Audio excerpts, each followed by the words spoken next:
false. In support of the charges, the prosecution called 5 witnesses and closed this case. After the close, the defense briefly submitted that the prosecution failed to establish a prima facie case against the accused, and therefore a finding of no case was should be met, and the further submitted and briefly whether a prima facie case has been established to warrant the accused to be put on his defense. In mostly unlikely law dictionary, is sufficiently strong for his opponent to be called to answer it. Prima facie case then is one which is established by sufficient evidence and can be overcome, taken into consideration the case law and submission filed by the defense. I make a finding that a prima facie case has been established against the accused and August.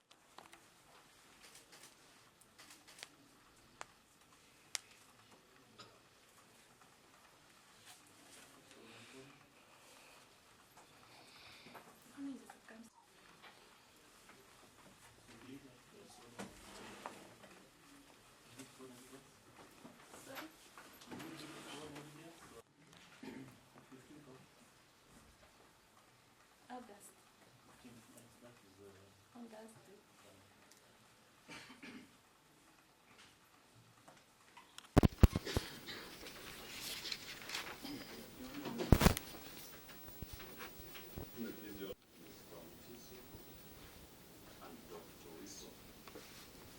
So Otieno Willis, joined by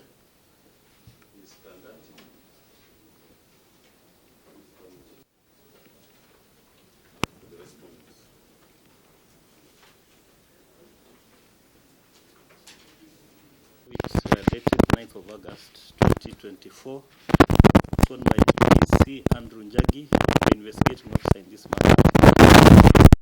The two respondents herein were arrested on 9th of August 2024 while in possession of a motor vehicle, Bigger Road, while trying to enter house number 44 along the said road.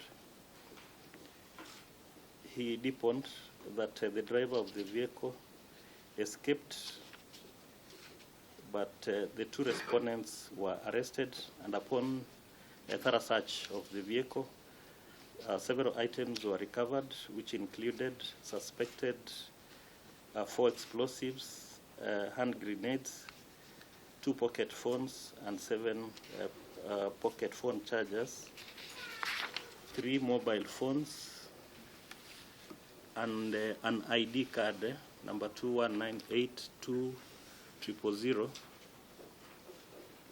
belonging to Elia Karungu. The two respondents were escorted to DCI Central, that's Central Police Station, before being escorted to court later.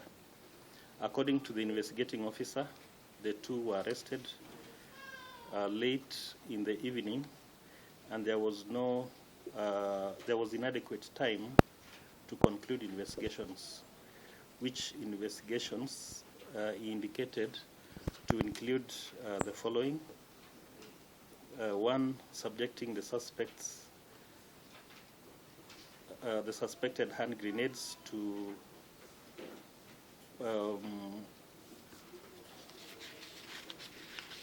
bomb disposal experts for analysis, to subject the communication gadgets to the Communication Authority of Kenya to ascertain whether they are licensed and permitted to be used in Kenya. The respondents needed further to be interrogated by multi-agencies on the motive of the explosives due to the security and danger that they pose. Number 4, they needed to do an identification parade of the suspects. And number 5, that the respondents at the time of arrest of the own, and their fingerprints needed to be taken and forwarded to the National Registration Bureau for their proper identification. The investigating officer sought 14 days custodial orders in order to conclude the above said investigations. The application was opposed by the respondent, who indicated that no compelling reasons had been given, and that in any event, 2 days were sufficient to conduct the investigations that the state intended to conduct. The court has carefully read and considered the application, the grounds in support, and the response. The single issue for determination is whether the state has sufficiently presented compelling reasons to warrant the detention of the two respondents for a period of 14 days sought. In the case of Republic versus Danson Mugunya and another, in considering whether compelling reasons had been approved, the court held that the court has to consider, among others, the nature of the charges intended, the strength of evidence which supports the charges, the gravity of the punishment in the event of conviction, probability that the arrested persons may not surrender themselves to court for trial, likelihood of the accused or respondents interfering with witnesses, etc. The investigating officer in this case deepened that the investigations touched on influential people who are on high standing status in the society and are likely to influence the respondents, thus interfere with the investigations. However, the said persons were not mentioned. The court finds that this claim is unsubstantiated, and on its own it is not a compelling reason. In regard to the other grounds that were given, the court is convinced that from the nature of the items that were recovered during the arrest, which are suspected explosives or hand grenades, it is necessary to remand the respondents in order to establish and confirm the identity of the suspected explosives and the link with the respondents who had no identification documents at the time of arrest. The court agrees that these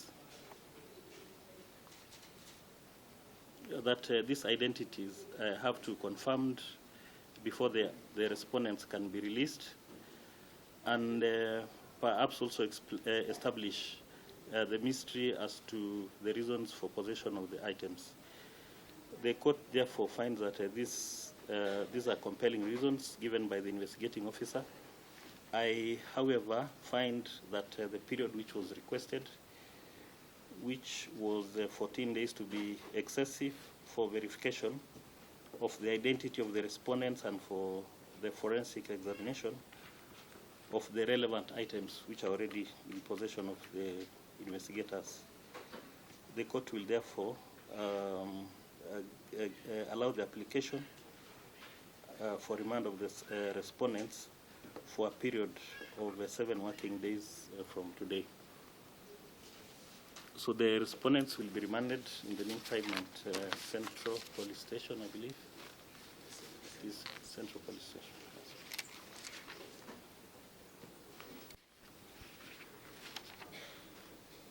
The first, Your Honor. Just a minute. Just a minute.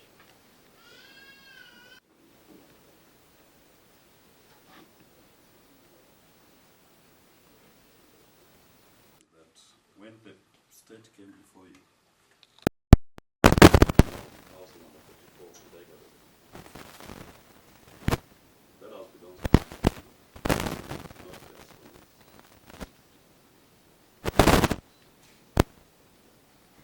The respondents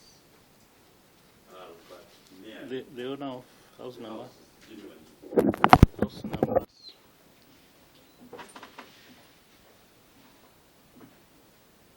Are but mere innocent individuals caught up in a crossfire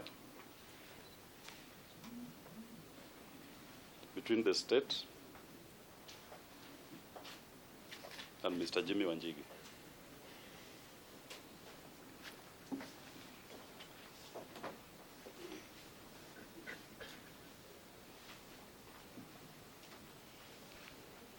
On the night of 8th, the acting Inspector General of Police issued a press statement. My Lord, that was after they had appeared before you, indicating they had recovered explosives in the residence of Jimmy Wanjigi, not from the respondents. That is the position of the state. They've recovered explosives from the residence of Jimmy Wanjigi.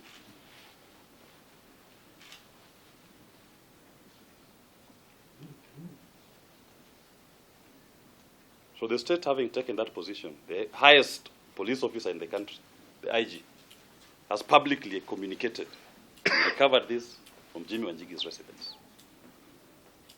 This gentleman should now be released and let Jimmy Wanjigi and the state deal. And he's ready to deal. And as he's dealing, he has since filed High Court Constitutional Petition number E396 of 2024,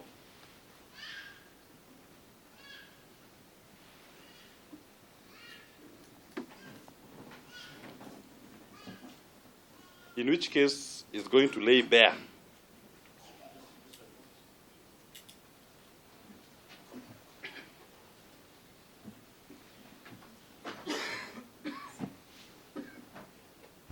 I call Constitutional Petition number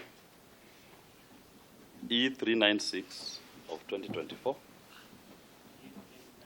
Yes, E396 of 2024, in which is going to lay bare the persons who planted explosives in the said motor vehicle and at his residence. There are CCTV cameras that captured officers of the state doing what is now being alleged here. He's taken the fight on. The police officers planted explosives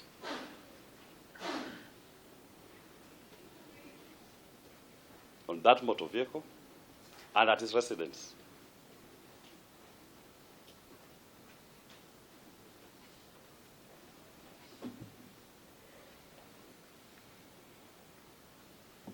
So, Your Honor, Mr. Wanjigi, having taken control of his residence and the occurrences therein, there will be no further compelling reason to detain these two gentlemen for any further investigations. Allow the innocents to get out of the fight and allow the giants to fight like giants. And they've taken ownership. And we should not waste the court's time by involving innocent third parties in what they do not know.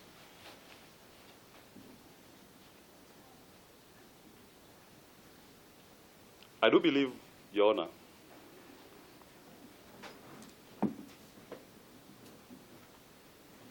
that in light of this new information,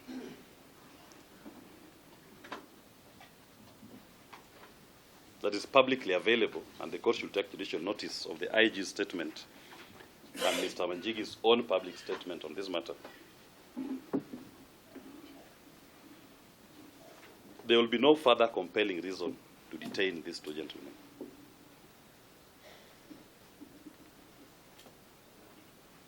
But if the only thing that will remain is to ascertain their identity,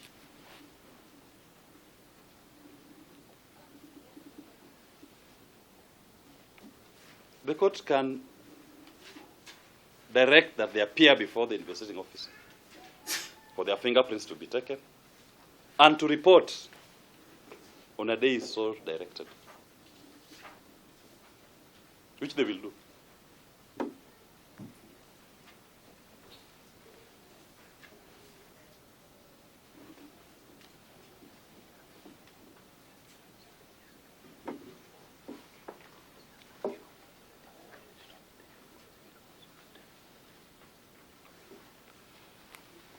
And then, Your Honor, my colleague, Mr. Ndati, will. I also support my colleague's submissions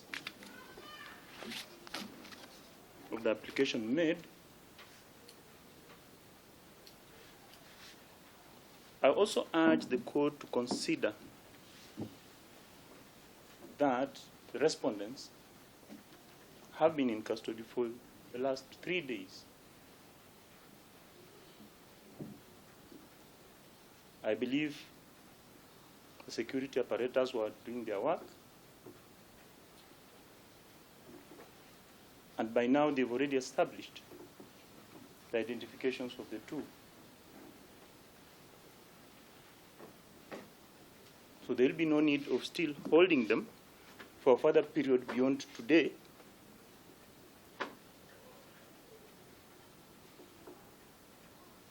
Since another party has owned up on the items listed therein.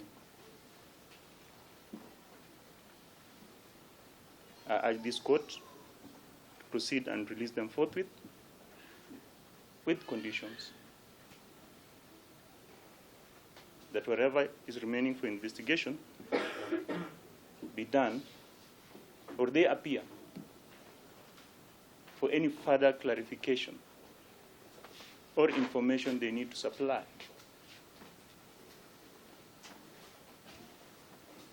The prosecution has not said they are foreigners or illegal immigrants. Thus, they should not be held beyond today. I beseech this court to release them forthwith.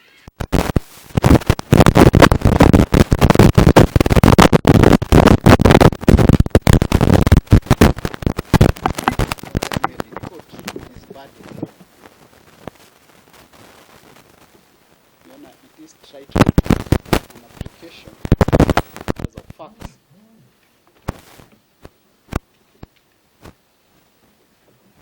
cannot emanate from the bar without an affidavit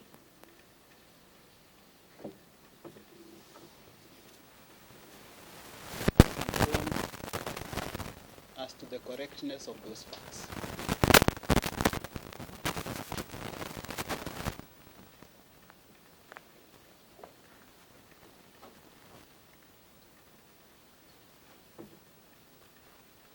With all due respect to my senior, Mr. Willis Otieno, I will be asking the court to disregard all submissions made from the bar on matters of facts, as there is no one who has owned those facts. There is no affidavit placed before you.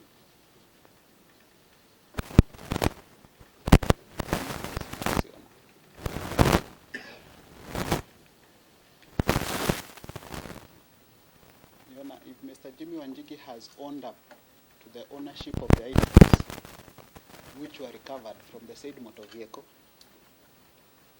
he should file an affidavit before this court, and the state will respond to that affidavit.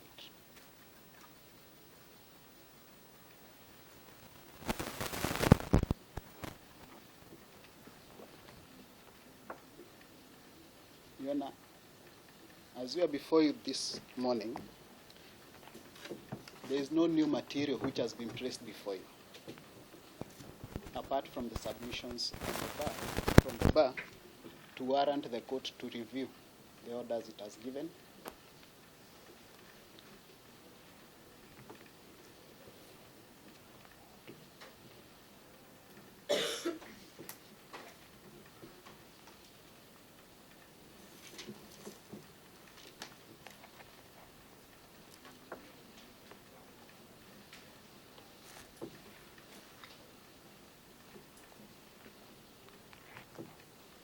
And further, Your Honor, we note that the High Court petition E396 of 2024 has not been placed before you,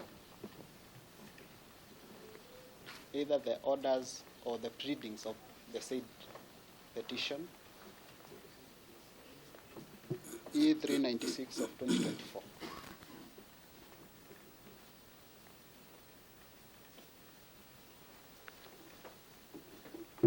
For the court to appreciate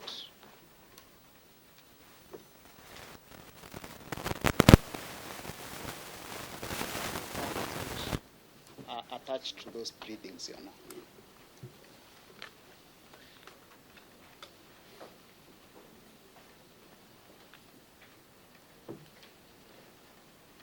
Your Honor, we thus urge the court to disregard the facts from the bar, to dismiss the oral application which has been made. Argue that that's an ambush on our part. It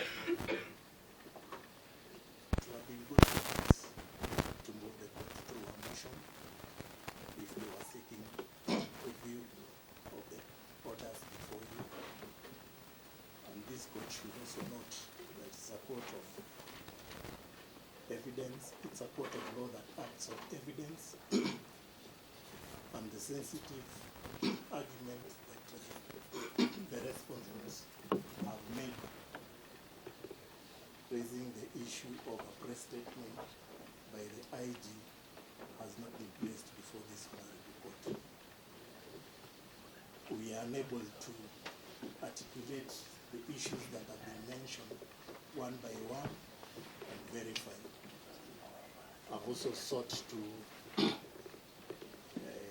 clarification from the investigating officer before this court, and it's difficult to ascertain the sentiments that have been placed before you. It will have been good practice if they document it through an affidavit so that this court can be able to verify and articulate and make its ruling accurately. With those few remarks, on behalf of the state, I oppose the application. That time, I would not have made an oral application at that time. But the court gave today as the date of the ruling. In between, events have occurred that this court can take judicial notice of, which is allowed.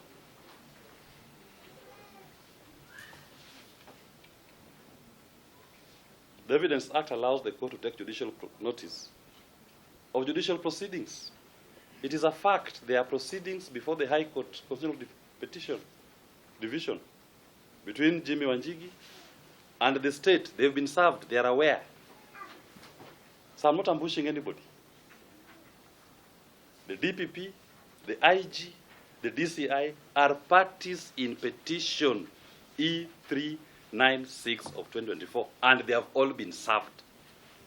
And they're aware of the orders in that court.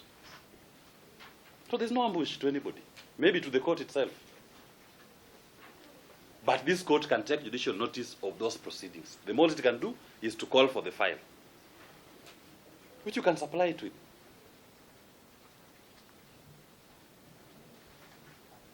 So that to the extent that there are proceedings before a superior court on the question, the substance of holding these two gentlemen,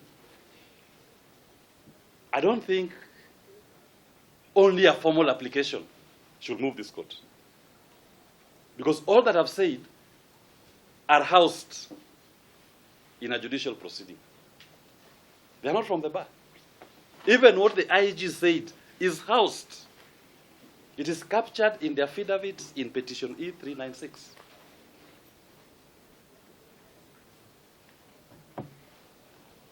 I'm just summarizing it for the court to be aware that what they are seeking is being considered elsewhere.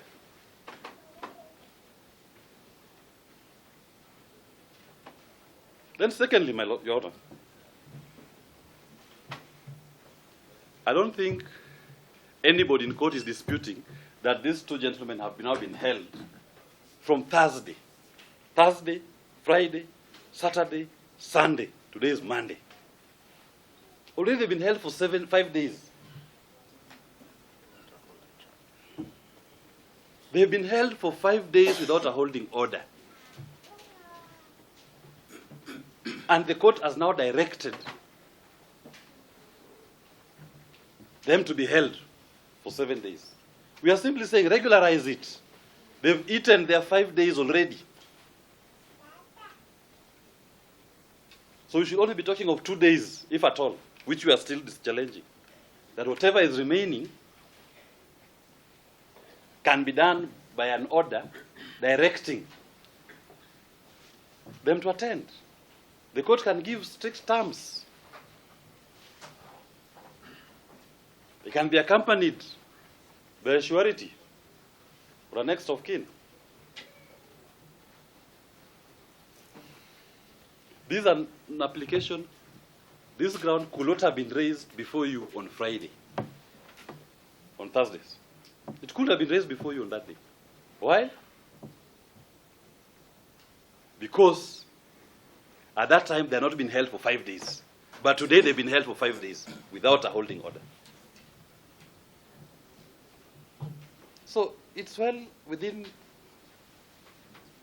the purview of this honorable court to review and take into account these circumstances. It's about justice. It's not about semantics. Give justice to the 2 gentlemen who have been held now for 5 days. There's even no holding charge until today. Not even a single holding charge has been brought before you. Just general allegations made in affidavit. Even if they said we are here, we have a holding charge. And Justice Kimaura talked about this issue of... No, I'm just summarizing.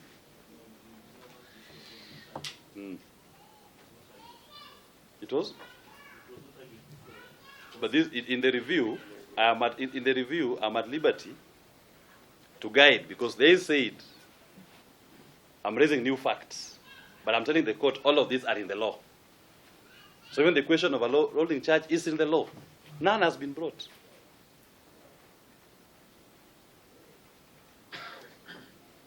So the circumstances, Your Honor, this is a proper and fit case that the court should now reconsider, 5 days having passed since they were arrested, events having transpired, including judicial proceedings before a superior court, where there are orders, that a non-custodial order should be issued for them if they are required by the state to appear. That's all. Well, they leave the ruling tomorrow morning at 9.